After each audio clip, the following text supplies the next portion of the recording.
Hey everyone, Sky here to discuss Tank Girl, starring Lori Petty, Ice-T, Naomi Watts, Don Harvey, Jeff Kober, Reg E. Cathy, Scott Coffey, and Malcolm McDowell, and directed by Rachel Talalay.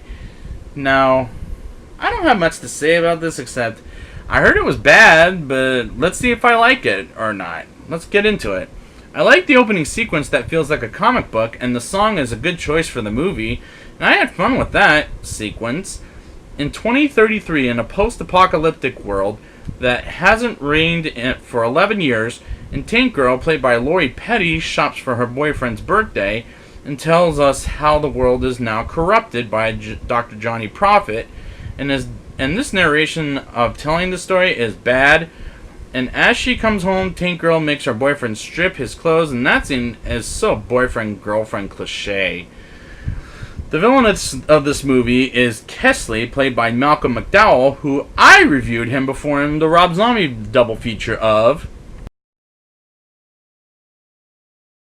His over-the-top villain character is the worst Malcolm McDowell performance I've seen by far, and draining water from people, oof, that's an ugly villain thing. But wait until the Jackie Chan film makes it worse. The Kesley gang attacks Tank Girl's home and pretty much kills every motherfucking body. And they take Tank Girl and kill a cow, and now I'm against this movie because what the fuck did the cow ever do to you, motherfucker? And they knock Tank Girl out, and I'm thinking, this is already bad, and I'm like 20 minutes into this movie, and there's like an hour and 20 more to go. Great, I'm in for a bumpy ride. And they put her to work and treat her like a fucking scumbag. Just, goddamn, I don't want to watch anymore. We meet Jet Girl, played by a very unrecognizable Naomi Watts, as I was first introduced to her in David Lynch's movie, getting abused by Sergeant Small, played by Don Harvey, who really got on my skin while watching this movie. And I do like the Shaft theme song as Tank Girl finds a tank, and they put on the Shaft theme in the Shaft movie is much better than in here because it's all so fucking random. And because I watched Shaft recently, I got the song right away, right on cue. But it's still random to do in this movie, a comic book movie, might I add.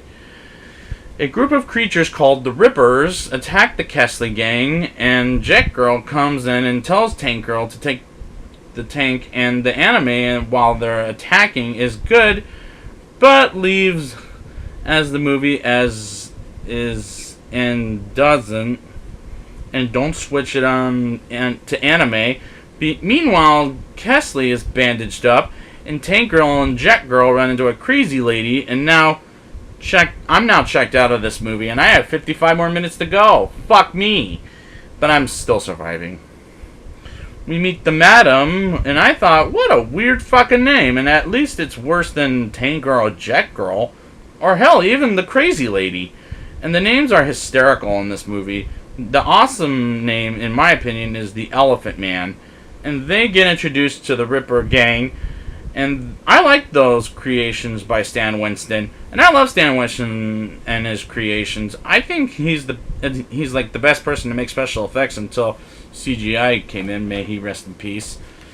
So the Rippers have a task for Tank Girl and Jet Girl to get pictures of weapons and getting a truck versus tank gunfire fight, and Tank Girl gets on the truck and almost gets killed by a cliff, but releases the back truck, and the Rippers grab Tank Girl as Jet Girl flies the helicopter, and all that is very confusing to me.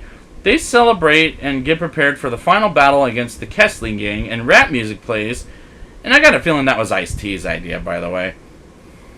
And I thought, what the hell is going on here? And I like a movie I'll be getting to pretty soon.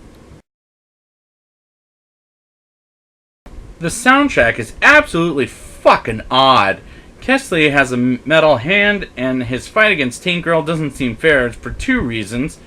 One is he's a hologram, meaning she can't hurt him, but he can hurt her. And the boy versus girl fight usually doesn't make me too comfortable, and I'll talk more about that when I get into Batman Returns. Tank Girl saves the little girl from the beginning of the movie's life, and I thought the movie was over, but we end on an anime sequence, and a bad way to end a movie, in my opinion. Now it's time for the rating. I'll give this movie a 1.7 out of 10. The plot I didn't understand not one little bit.